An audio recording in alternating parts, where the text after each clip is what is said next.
Dear God, I got one question. I need to know, do revolutionaries go to heaven?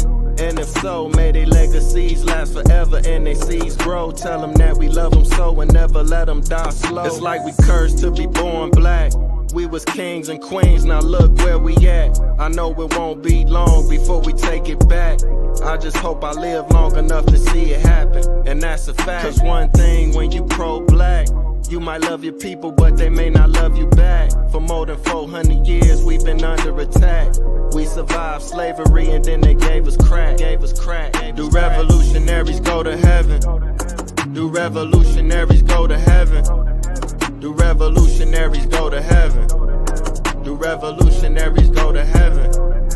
Do revolutionaries go to heaven? I wanna know. Do revolutionaries go to heaven? I hope so. Do revolutionaries go to heaven? I wanna know. Do revolutionaries go to heaven? I hope.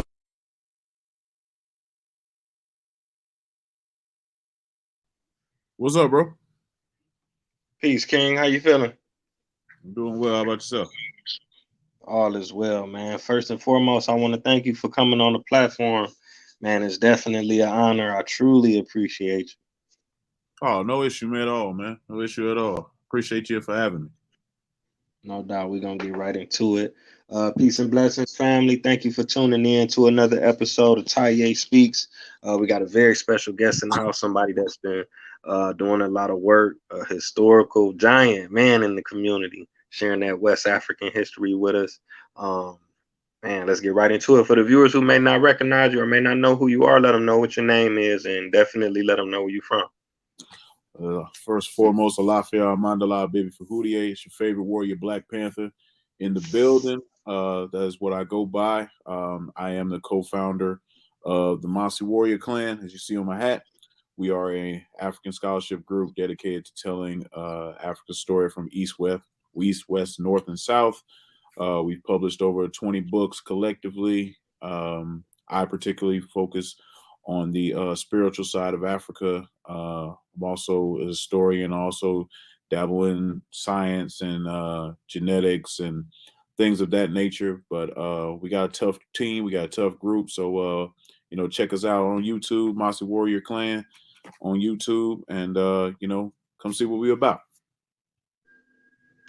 Oh yeah, that's what's up, man. Y'all got a lot of positive things going on.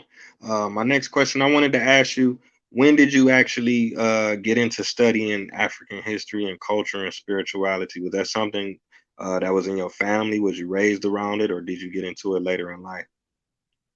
It's a little different for me. I won't say that I was raised around it unknowingly. My aunt used to go to John Henry Clark and Dr. Ben lectures. But I didn't know that until I was grown and I was listening to them, and we kind of made that connection. My father was born in Banjul, Gambia, which is in West Africa. Um, I didn't really grow up with my father for much of my life until I was a teenager, but we connected on that level. And then I started to get more into, my African lineage, the part of my side part of my family that I didn't know.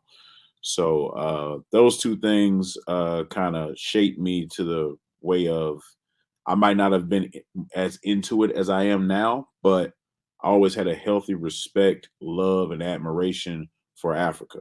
Like I never went some of the other routes of people that go to some of these groups that are anti-African. I always had this healthy respect and love for African people. But formally started studying, I would say it was in 2010. That's when I started to really delve into African culture because people were asking me questions that I couldn't answer. And it bothered me that I didn't know so much about my people when I have an African father. So, that bothered me. I was like, man, I don't know nothing. So that's what started me down, the rabbit hole of studying Africa in general.